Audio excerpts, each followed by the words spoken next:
satu hal, warga Baduy itu juga warga bangsa Indonesia, saudara kita.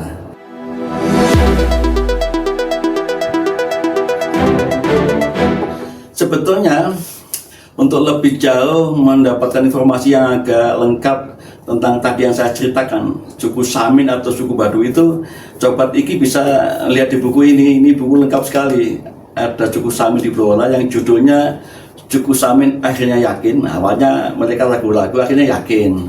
Lalu untuk suku Baduy kami lukiskan dalam judul esai atau artikel yang berjudul Belajar dari Diamna Suku Baduy. Kenapa begitu judulnya? Orang Baduy itu ternyata nggak banyak ngomong, malahan ngomong banyak itu dianggap tabu. Yang penting banyak berbuat, banyak melakukan sesuatu kebaikan tanpa harus banyak ngomong. Ternyata di balik diamnya orang Baduy itu banyak pelajaran dan hikmah yang bisa kita tarik sebagai modal sosial kita untuk melakukan kerja-kerja sosial.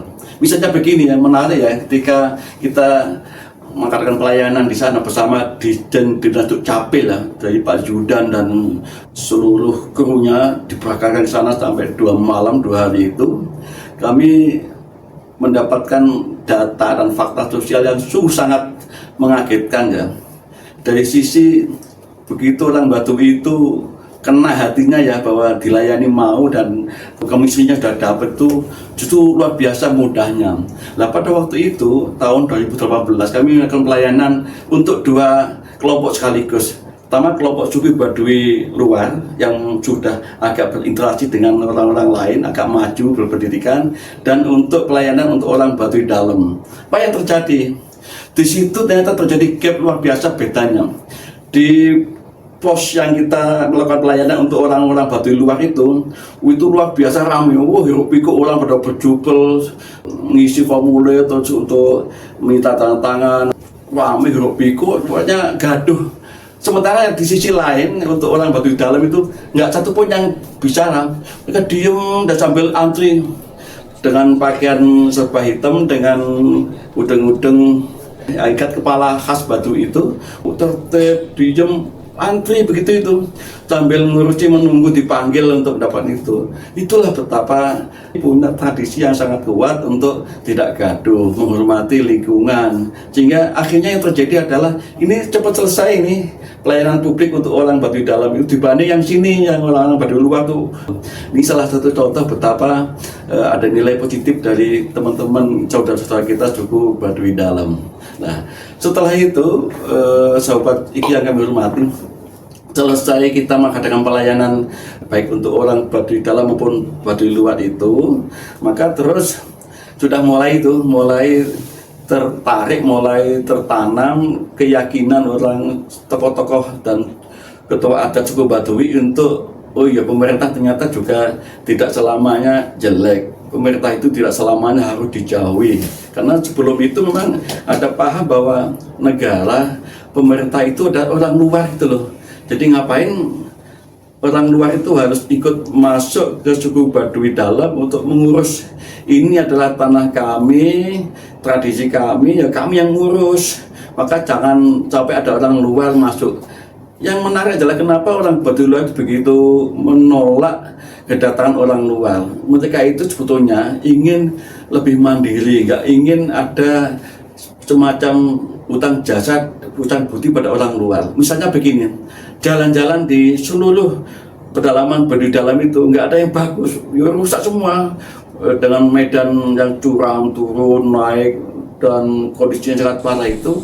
Bertahun-tahun nggak akan dibangun. Kenapa? Mereka nggak mau mendapatkan dan dibantu oleh negara melalui mungkin dana desa pada waktu itu. Menurut mereka ini daerah kami, kampung kami, ya kamilah yang harus membantu membangunnya itu. Jadi nggak mau bantuan dari pihak negara. Tapi sejak kami masuk itu, maka mulai ada kesadaran, oh iya, negara ternyata juga ada nilai positifnya ya, termasuk membantu untuk pengadaan IKTP pada waktu itu. Nah, sejak itulah maka setiap ada masalah orang Baduy sakit atau apa itu bisa dilayani dengan BPJS Kesehatan ke rumah sakit. Nah, itu menjadi daya tarik bagi orang suku Baduy dalam yang agak masih tertutup. Puncaknya adalah pada tahun 2019 sebelum COVID itu kami bersama-sama Dijen Dukcapil berhasil mengadakan pelayanan publik yang link di suku Baduy Dalam, tempatnya di dalam betul. Dan selama ini nggak boleh ada orang luar masuk membawa peralatan. Kami teman-teman di Dinas Dukcapil itu masuk bawa alat musik cetak itu masuk ke rumah-rumah kuno, rumah-rumah adat di suku Baduy Dalam. Bahkan saya bersama Pak Dirjen Dinas Dukcapil, Profesor Dr. Judan Aris Fakrullah itu diterima langsung oleh ketua adat, orang yang paling disepuhkan di suku Baduy Dalam itu, di dalam ruangan yang sangat agak magis itu, agak suasana sangat mendebarkan. Di situ dengan aksesoris dan serba tradisi kebetulan, disitulah kami diterima dengan cukup bagus. Dan mereka, Pak Ketua Adat itu terima kasih pada kami yang telah membantu warganya untuk mengurus akte kelahiran dan dokumen kependudukan yang lain bagi warga suku Baduy.